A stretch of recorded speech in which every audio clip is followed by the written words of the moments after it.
नमस्कार दोस्तों, स्वागत है आपका अपने चैनल मानस सर में। और आज जो यूपी ग्रामीण परिवेश की क्लासेस थी जो कि कंप्लीट हो चुकी हैं, और उस क्रम में जो कि यूपी लेखपाल की जो परीक्षा की तिथि प्रस्तावित थी 19 जून को, जो कि आयोग ने एक नोटिस के थ्रू बताया, आप लोगों को सबको पता ही होगा कि अब वो 24 जुलाई को प्रस्तावित है, 24 जुलाई को होना तय किया गया है। ठीक है, तो जैसा कि मैंने ग्रामीण परिवेश में भी काफ़ी चीज़ें बता दी थी, और काफ़ी कुछ चीज़ें मैंने कहा था कि आप खुद से देख लीजिएगा, जिसमें आती हैं योजनाएं। तो आशा करता हूँ कि आप सब लोगों ने उतना पार्ट कंप्लीट कर दिया होगा। अगर कुछ आपका क्वेश्चन है या कोई आप चाह रहे हैं कि उसमें से भी कुछ स्टार्ट किया जाए, तो उसको आप बता सकते हैं, मैं उसको शुरू करूँगा। लेकिन जितना पढ़ा दिया उसको ज़रूर रिवाइज करिए। अब दूसरा टॉपिक, मैंने दूसरा सब्जेक्ट कहा था जो कि मैथमेटिक्स है, तो मैथमेटिक्स को लेके आगे चलते हैं, और उसमें स्टैटिस्टिक्स मीन सांख्यिकी का जो पार्ट है उसको लेके आगे चलते हैं और उसे कंप्लीट करते हैं। ठीक है, आपका क्या व्यू है, क्या सजेशन है, वो ज़रूर बताइए। और बिल्कुल 24 जुलाई की जो तिथि है उसको तैयार करिए, लोगों को शेयर करिए मेरे वीडियोस। और अगर जो कुछ भी कहीं डाउट हो तो मुझे कमेंट करके ज़रूर बताइए, कोई भी सजेशन है तो। ठीक है, तो एक मैंने सबसे पहले सांख्यिकी का मतलब, सांख्यिकी के अंदर बहुत सारी चीज़ें आती, जैसे कि कुछ आपको आंकड़े दिए होंगे, कुछ डेटा दिया गया होगा। उस डेटा को अगर ऐसे ही अगर आप देखें, जो भी डेटा आपको दिया गया है, हो सकता है कि किसी एक पर्टिकुलर स्कूल में मैथमेटिक्स के स्टूडेंट्स की संख्या दी गई हो, इंग्लिश के स्टूडेंट्स की संख्या दी गई हो, साइंस के स्ट्रीम के स्टूडेंट्स के नंबर दिए गए हों। तो वो एक तरीके से एक डेटा ऐसा है जो कि व्यवस्थित नहीं है ना। तो उस डेटा को रॉ डेटा कहते हैं। ठीक है, उसको एक तरीके से रॉ डेटा कहते हैं, और उसको जब आप अरेंज कर लेते हैं तो वो अरेंज्ड डेटा होता है। ठीक है, तो फाइनली आपको जो भी डेटा दिया है उसे अरेंज करना रहता है सांख्यिकी में। और अरेंज करने का मतलब होता है आइदर इंक्रीजिंग ऑर्डर में, मीन्स बढ़ते हुए या आरोही क्रम में, और या फिर डिक्रीजिंग ऑर्डर में या फिर अवरोही क्रम में उसको व्यवस्थित करना। तो उसी से संबंधित चीजें हैं, लेकिन इसमें आपको दंड आरेख, आयत ग्राफ और बारंबारता ग्राफ, इस तरीके के ग्राफ आ सकते हैं। माध्यिका निकालने को आ सकती है, माध्य निकालने को आ सकता है, और इस तरीके के क्वेश्चंस जो भी लास्ट ईयर पूछे गए हैं वो सारे कंप्लीट कराऊंगा मैं। ठीक है, इस टॉपिक में कम से कम 7 लेक्चर्स चाहिए, 7 से 8 लेक्चर में ये कंप्लीट होगा। लेकिन इतना मैं आपको एश्योर कर दूं कि इससे बाहर कुछ नहीं आएगा। मैं बहुत बेसिक से इसको लेके चल रहा हूँ, ये बिल्कुल बेसिक क्वेश्चन है, और इस बेसिक क्वेश्चन से लेके आगे बढ़ूंगा। और यूपी लेखपाल की परीक्षा में इससे बाहर सांख्यिकी में और कुछ नहीं आएगा। बस इसको आप ध्यान से देखते जाइएगा। जहां डाउट हो कमेंट करके बताइए। आपको कुछ भी सजेशन देना है कमेंट जरूर करिए, वीडियो को लाइक और शेयर करिए। अब देखिए, एक डेटा दिया गया है कि 1993-94 उत्तर प्रदेश में दाल, गेहूं और कपास की पैदावार के आंकड़े निम्नवत हैं। फसल कौन कौन सी है? दाल, कपास, गेहूं और गेहूं। और कहा गया है कि इस आंकड़े को दंड आरेख में निरूपित कीजिए। इसको किस में निरूपित करना है? दंड आरेख। ठीक है, एक तरीके का ग्राफ है, दंड आरेख में इसको निरूपित कीजिए, मतलब दंड आरेख में इसको ड्रॉ करिए। ठीक है, एक बार चेक कर लेता हूं। हाँ ठीक है, तो दंड आरेख में इसको आपको ड्रॉ करना है। तो सबसे पहले दंड आरेख में क्या करते हैं कि एक हमने आरेख के लिए ये बना लिया। ठीक है, दो एक्सिस बना ली, इसको एक्स एक्सिस कहते हैं और इसको कहते हैं Y axis. This is one is the X axis and this one is the Y axis. ठीक है, अब आप जनरली एक स्केल ले लेते हैं जिसको पैमाना कहते हैं। तो अब देखो, सबसे पहले दंड आरेख में आपको क्या करना है कि कौन कौन सी फसल है। पहली है दाल, ठीक है, ठीक, और दूसरी क्या है? दाल। दूसरी क्या है? मान लो कपास, ठीक है, और तीसरा टाइप है गेहूं। दाल, कपास और गेहूं। ठीक है, अब देखिए, एक मिनट जरा मैं चेक कर लूं।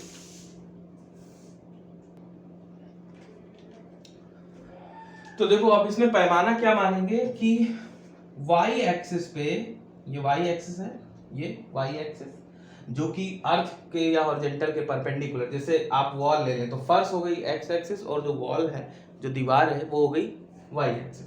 तो वाई एक्सिस पे पैमाना हमने माना कि 1 सेंटीमीटर बराबर 1000 मीटर टन, या मीट्रिक टन इंग्लिश में बोलते हैं। ठीक है, अब इसमें मैक्सिमम देखो नंबर कौन सा है। सबसे पहले इसको ड्रॉ करने के लिए मैक्सिमम नंबर कौन सा है? 10। ठीक है, तो 10 खाने बना लेंगे। 1 2 3 4 5 6 7 8, 9 और एक खाना यहाँ मान लीजिए 10। ठीक है, आप रफली इसको ड्रॉ कर रहे हैं यहाँ पे, और आपसे ड्रॉ करने को नहीं आएगा एग्जाम में, है ना। ऑब्जेक्टिव क्वेश्चंस आएंगे, मल्टीपल चॉइस क्वेश्चन होंगे, बट आपको सिर्फ समझाने के लिए कि दंड आरेख का मतलब क्या होता है, आयत चित्र का मतलब क्या होता है, पाई चार्ट का मतलब क्या होता है, इन सारी चीज़ों को मैं एक्सप्लेन करने के लिए यहाँ पे इसको बता रहा हूँ। जब तक बेस क्लियर नहीं होगा कोई भी ट्रिक नहीं काम आती है। जब तक बेस क्लियर नहीं होगा तब तक आप कोई क्वेश्चन, या सीधे सीधे मैं अभी क्वेश्चन कराने लगूँ तो समझ में नहीं आएंगे। तो सबसे पहले बेस से लेकर चलते हैं।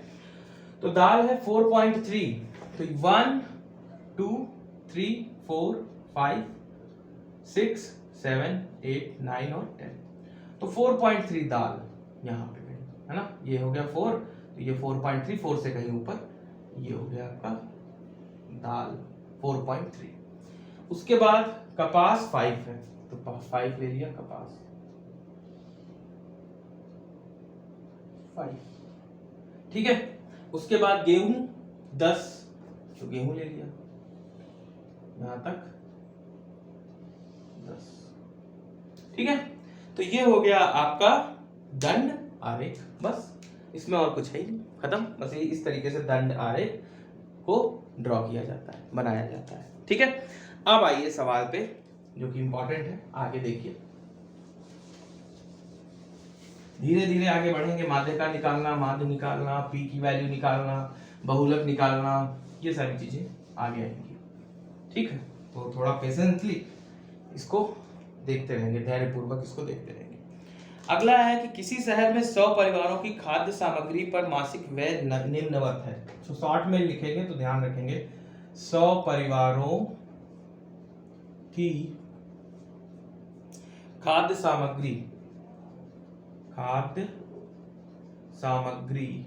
पर मंथली जो एक्सपेंडिचर है, मासिक जो व्यय है, वो क्या है, निम्नवत दिया गया है। टेबल में आपको दिया गया है खाद्यान्नों पर मासिक व्यय, यहाँ पे व्यय दिया हुआ है रुपए में।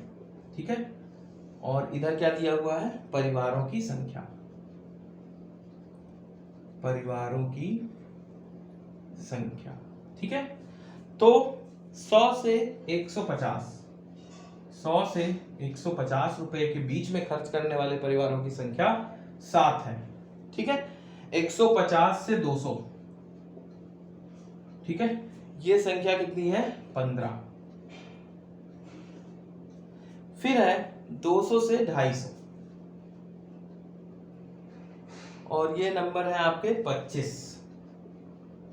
फिर है 250 से 300, और ये नंबर है 35। फिर है 300 से 350, और ये नंबर है 10। फिर उसके बाद आता है 350 से 400, और ये नंबर है 8। ठीक है, जहां भी संख्या हो उसको फ्रीक्वेंसी या बारंबारता या आवृत्ति कहते हैं। संख्या हो जहां पे नंबर्स दिए हों कि ये इतने से इतने के बीच में ये नंबर है, इतने से इतने के बीच में ये नंबर है, तो उसको फ्रीक्वेंसी या आवृत्ति कहते हैं, या बारंबारता कहते हैं। ठीक है, तो अब अगर देखो यहाँ पे, तो कुल परिवार अब देखो इस तरीके का है, और इसमें निकालना क्या है, निम्नवत है, और इसको आयत चित्र में प्रेजेंट करना है। किस पे प्रेजेंट करना है, आयत चित्र में। आयत चित्र इसका बनाना है। पिछला वाला दंड आरेख था, ये आयत चित्र बनाना है। तो सबसे पहले कुल फ्रीक्वेंसी, टोटल नंबर कितना है, तो 15 7 22 और 25 47 5 52 और 30 82 10 92 और 8 100, कितने हो गए, 100। कुल कितने हैं, 100। अब इसमें जब आप ये ड्रॉ करने जाएंगे आयत चित्र, तो ये आपको क्या दिया हुआ है, ये एक आपको क्लास इंटरवल, एक वर्ग दिया गया है कि 100 से 150 के बीच में 7 परिवार हैं, 150 से 200 रुपए खर्च करने वाले परिवार 15 हैं, 200 से 250 रुपए खर्च करने वाले परिवार 25 हैं। ठीक है, तो ये एक आपको वर्ग अंतराल, क्लास इंटरवल दिया गया है। अब आयत चित्र बनाना है आपको, दंड आरेख नहीं बनाना है। तो सबसे पहले इसमें मैक्सिमम नंबर, परिवारों की मैक्सिमम संख्या कितनी है, 35।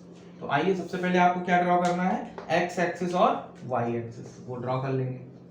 एक्स एक्सिस और वाई एक्सिस। ये हो गया वाई एक्सिस और ये हो गया एक्स एक्सिस। ये निगेटिव होता है इधर और इधर नीचे निगेटिव वाई एक्सिस होगा, ठीक है, माइनस वाई और माइनस एक्स।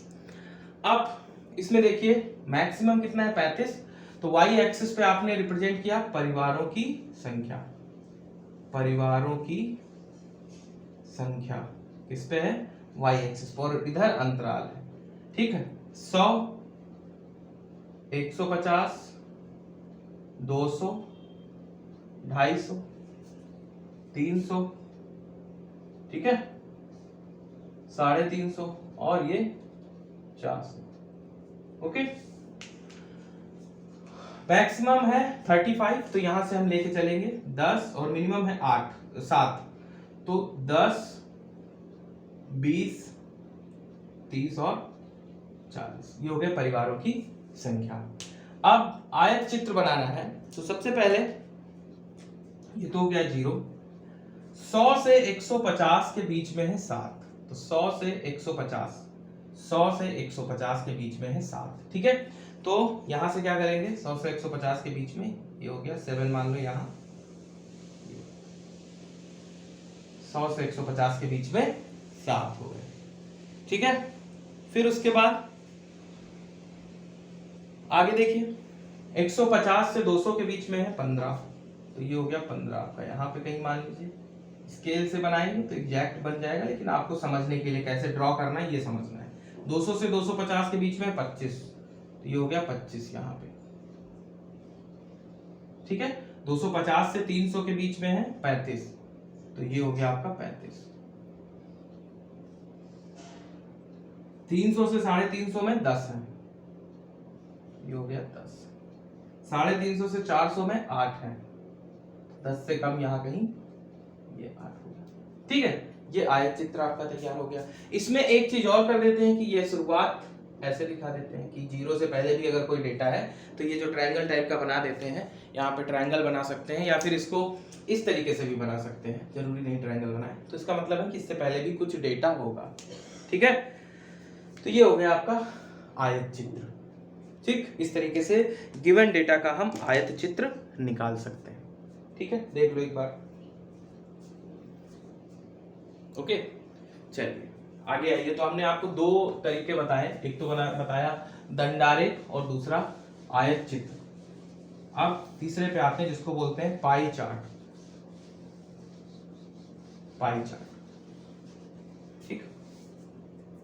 पाई चार्ट बहुत इंपॉर्टेंट है, क्वेश्चन पूछा जाता है। वृत्त आरेख या पाई ग्राफ, हिंदी में बोलते हैं इसको वृत्त आरेख या फिर पाई चार्ट, ठीक है। वृत्त आरेख या पाई चार्ट, ठीक। अब वृत्त आरेख या पाई चार्ट को बेसिकली इस तरीके से ड्रॉ किया जाता है। वृत्त आरेख हो गया, कोई एक डेटा आपको दिया होगा कि कुल खर्चा किसी भी इस तरीके से दिया होगा कि किसी भी परिवार का विभिन्न मदों पे खर्चा निम्नवत है। अगर कुल मासिक खर्च इतना है तो फिर निकालिए कि उसने इस मद पे कितना खर्च किया। जैसे उसने घर का खर्चा मान लो उसका खाद्यान्न पे, ठीक है, 20%, ठीक। इस तरीके से पेट्रोल पे, ठीक, पेट्रोल पे, एक मिनट, पेट्रोल पे मान लो उसका 30%, ठीक है। अब ये लगभग 50% हो गया, तो सीधी लाइन आनी चाहिए, लेकिन समझने के लिए आप समझ लेंगे 30%। इस तरीके से दिया होगा यहाँ पे मान लीजिए 40% और ये हो गया 10%, ठीक है। टोटल हो जाएगा 100%, ओके। और आपसे पूछा कहा जाएगा कि कुल खर्चा 10,000 है, ओके। तो बताइए कि इस मद पे, इसका नाम होगा पर्टिकुलर, चाय पे कितना खर्चा है या रेंट वो किराया कितना दे रहा है, वो आपको निकालना होगा, ठीक है। तो इसमें सबसे पहले आपको ये समझना है कि ये चित्र जो बनता है पाई चार्ट या वृत्त आरेख, इसमें पूरा जो एंगल घूमकर बनता है वो होता है 360 डिग्री, ठीक है। अब उसमें 20% इस तरीके से लिखा हुआ है या फिर एंगल दिया होगा, ध्यान रखिए, आइदर परसेंटेज इज गिवन और एंगल इज गिवन। एक मिनट, ठीक है। इफ एंगल इज गिवन, अगर एंगल दिया हुआ है देन यू नीड टू, मान लो यहाँ पे दिया हुआ है 20 degree, you need to divide that angle with the 360 and then multiply with the total. ठीक है, टोटल कितना है तो उस मद पे खर्चा निकल आएगा कितना है। अगर परसेंटेज में दिया है तो 20/100 ऑफ टोटल, तो उसका खर्चा निकल आएगा। ठीक, तो क्वेश्चन एक करेंगे तो ज्यादा समझ में आएगा। कल की क्लास में हम रखते हैं व्रत तारीख, आज इतना ही रखते हैं। इसको देखिएगा, कोई सजेशन हो कमेंट करके जरूर बताइए, कोई भी आगे आपको कौन सा टॉपिक या इसके अलावा कोई और सजेशन हो तो जरूर बताइए। वीडियो को शेयर करिए अपने दोस्तों में। मिलता हूँ नेक्स्ट क्लास में। बहुत बहुत धन्यवाद। जय हिंद।